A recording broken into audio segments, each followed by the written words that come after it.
Hello guys and girls, तो स्वागत है आपका ओटाकू बॉय के एक और न्यू वीडियो में। तो आज इस वीडियो में मैं शार्लेट एनिमे के फर्स्ट एपिसोड को एक्सप्लेन करने वाला हूँ। तो चलिए बिना किसी देरी के ये वीडियो स्टार्ट करते हैं।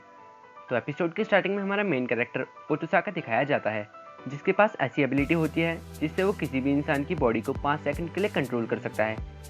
लेकिन उन 5 सेकंड के लिए उसकी बॉडी अनकॉन्शियस हो जाती है और उसका अपनी बॉडी पर कोई कंट्रोल नहीं रहता। और शुरू में तो वो अपनी उस पावर को शरारत के रूप में इस्तेमाल करता है, लेकिन तभी उसे एक आइडिया आता है जिससे वो अपनी क्लास का टॉपर बन सकता है। और वो एग्जाम्स में अपनी क्लास के टॉपर बच्चे की बॉडी को कंट्रोल कर लेता है और उसके आंसर्स देखकर अपनी बॉडी में वापस आकर वही आंसर अपनी शीट पर लिख लेता है, जिससे धीरे धीरे वो अपनी क्लास का टॉपर बन जाता है। और ऐसे ही वो एक बढ़िया स्कूल के एंट्रेंस एग्ज़ाम को भी क्लियर कर लेता है। और इतना ही नहीं, वो उस एंट्रेंस एग्ज़ाम में सबसे ज़्यादा स्कोर भी करता है, जिससे कई बच्चे उसे पहले से ही जानने लगते हैं। और वो अपीयरेंस में भी काफ़ी अच्छा होता है, जिससे कई लड़कियां उसके साथ रिलेशन बनाना चाहती हैं। लेकिन उसकी नज़र होती है उस स्कूल के स्टार पर, यूमी शिरायानागी।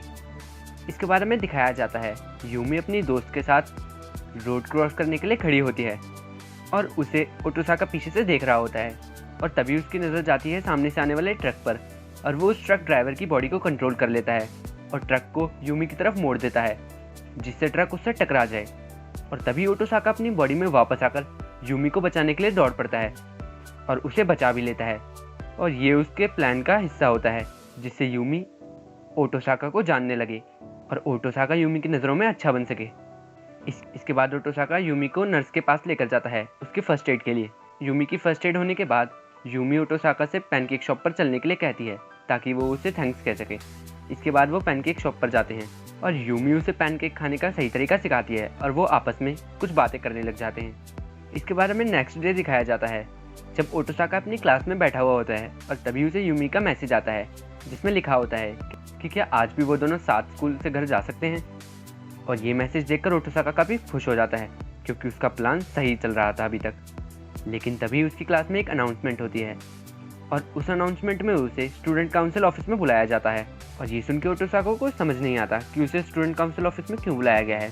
लेकिन वो स्टूडेंट काउंसिल ऑफिस में चला जाता है और वहाँ स्टूडेंट काउंसिल प्रेसिडेंट खड़ा होता है, जो उससे कहता है, मेरे पास तुम्हारे एकेडमिक असेसमेंट की आंसर शीट की एग्जैक्ट कॉपी है और तुम्हारे डेस्क पर इसके क्वेश्चंस हैं। तो मैं चाहता हूँ कि तुम उन क्वेश्चंस को करो और 90% से ज़्यादा स्कोर करो, क्योंकि हमें लगता है कि तुम अभी तक चीटिंग करते आ रहे हो। ये सुन के ओटोसाका कहता है, मैं ये नहीं करने वाला, मैं यहाँ से जा रहा हूँ। और ये कहकर वो जाने के लिए मुड़ जाता है। लेकिन तभी स्टूडेंट काउंसिल प्रेसिडेंट उससे कहता है, हमारे पास स्कूल की परमिशन है, अगर तुम यहाँ से जाते हो तो तुम्हें स्कूल से निकाल दिया जाएगा। और ये सुन के ओटोसाका को क्वेश्चन पेपर सॉल्व करना ही पड़ता है। तभी उसे एक आइडिया आता है, तभी वो स्टूडेंट काउंसिल प्रेसिडेंट की बॉडी में चला जाता है, जिनके पास उन क्वेश्चन के आंसर होते हैं। लेकिन जैसे ही वो उसके हाथ में रखी शीट पर देखता है, तो वहाँ आंसर्स की जगह अश्लील पिक्चर होती है। और वो देखकर ओटोसाका को काफ़ी गुस्सा आ जाता है और वो उस पेज को फाड़ देता है और अपनी बॉडी में वापस आ जाता है।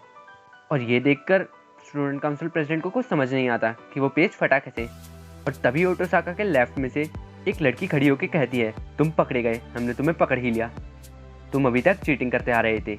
और वो ये सब रिकॉर्ड कर रही होती है और वो ओटोसाका को दिखाती है कि कैसे वो अपनी एबिलिटी से किसी भी इंसान की बॉडी में चला जाता है। और ऐसा करके ही उसने एंट्रेंस एग्जाम भी क्लियर करा और अभी तक टॉप करता आ रहा है। ओटोसाका उससे पूछता है, आखिर तुम कौन हो? और वो लड़की उससे जवाब देती है, मैं टोमोरी हूँ, दूसरे स्कूल की स्टूडेंट काउंसिल प्रेसिडेंट। मैंने तुम्हें रंगे हाथों पकड़ लिया है, अब तुम बचकर नहीं जा सकते। ये सुनकर ओटोसाका काफ़ी कंफ्यूज होता है कि आखिर इतनी देर से वो उसे देख क्यों नहीं पा रहा था और आखिर टोमोरी ने उसकी एबिलिटी का पता कैसे लगाया। और तभी ओटोसाका उस रूम से भागने की कोशिश करता है और जिस तरफ वो भाग रहा होता है उसी तरफ से एक और लड़का आता है, जो ओटोसाका को देखकर कहता है, तो उसने आखिर इसके साथ भी वही किया, तो यानी अब ये मेरी बारी है इसे पकड़ने की। जब ओटोसाका स्कूल से बाहर भाग ही रहा होता है, तभी उसे स्कूल के एंट्रेंस पर यूमी खड़ी हुई दिखती है और वो उसे पकड़कर भी उसे भागने के लिए कहता है। लेकिन तभी यूमी ज़मीन पर गिर जाती है, लेकिन ओटोसाका उसके लिए नहीं रुकता और भागने लगता है। और भागता भागता वो एक जगह जाकर रुकता है, लेकिन तभी उसके पीछे एक धमाका होता है, जिसे देखकर वो फिर से भागने लगता है। लेकिन वो धमाके रुकने का नाम नहीं लेते। तभी ओटोसाका कुछ देर बाद एक जगह पर जाकर खड़ा होता है और उसके बहुत दूर वही बंदा खड़ा होता है, जो हमें कुछ देर पहले दिखाया गया था। और न जाने कैसे, लेकिन वो कुछ सेकंड में ही ओटोसाका के पास आ जाता है और पहले उसे हवा में लेकर और बाद में पानी में गिर जाता है। लेकिन इसके कुछ देर बाद ही वो लड़का ओटोसाका को फिर से ग्राउंड पर ले आता है और ओटोसाका उससे पूछता है, आखिर तुम हो कौन और तुमने ये अभी मेरे साथ क्या किया। वो बंदा ओटोसाका को जवाब देता है, मैं टकाजो हूँ और मेरे पास भी तुम्हारी तरह एक एबिलिटी है टेलीपोर्टेशन की।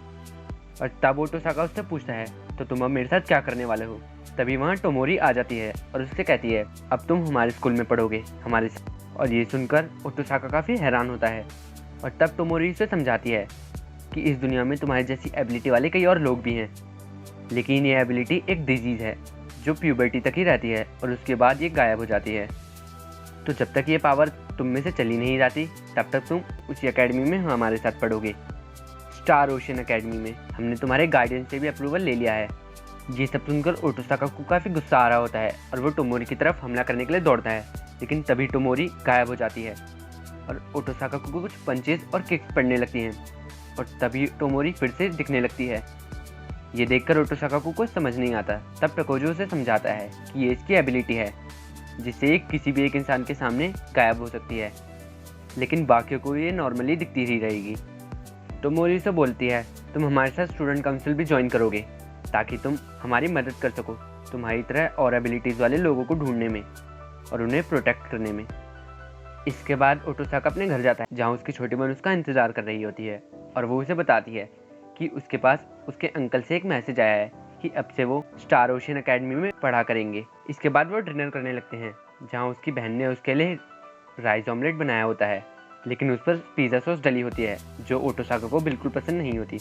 और उसकी बहन उससे कहती है, मैंने इसे बिल्कुल वैसे बनाने की कोशिश करी है जैसा मॉम बनाया करती थी। लेकिन ओटोसाका को अपनी मॉम के बारे में बात करना पसंद नहीं और वो कहता है, हमारे कोई पेरेंट्स नहीं हैं, हमारी फैमिली में सिर्फ तुम और मैं हैं, तो उनके बारे में बात मत करा करो। तब उसकी बहन यूमी उससे कहती है, लेकिन न जाने क्यों मुझे कभी कभी ऐसा लगता है कि हमारी फैमिली में एक और पर्सन है। और ये सुन के ओटोसाका उससे कहता है, तुमने ज़रूर ये सपने में देखा होगा और इसे तुम असली समझने लगी।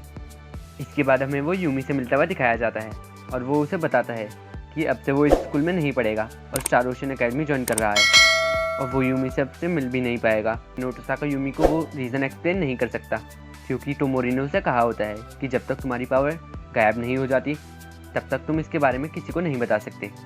और तब यूमी उससे कहती है, हम डेट नहीं कर रहे, तो मैं अगर तुमसे मिलने भी आऊँ तो लोग मुझे स्टॉकर समझेंगे, तो हम दोनों के लिए अच्छा यही रहेगा कि अब हम अपने अलग अलग रास्ते निकलें। तो ये हमारा अलविदा है। और ये कहकर यूमी वहाँ से चली जाती है और ओटोसाका का कट जाता है और ओटोसाका का फेस देखने लायक भी होता है। इसके बाद ओटोसाका और यूमी अपने न्यू प्लेस पर सामान शिफ्ट करने लगते हैं और तभी वहाँ टोमोरी और टकाजो भी आ जाते हैं उनकी मदद कराने के लिए। और वो चारों एक दूसरे की मदद से सारा काम कंप्लीट कर लेते हैं और टकाजो और टोमोरी वहाँ से चले भी जाते हैं।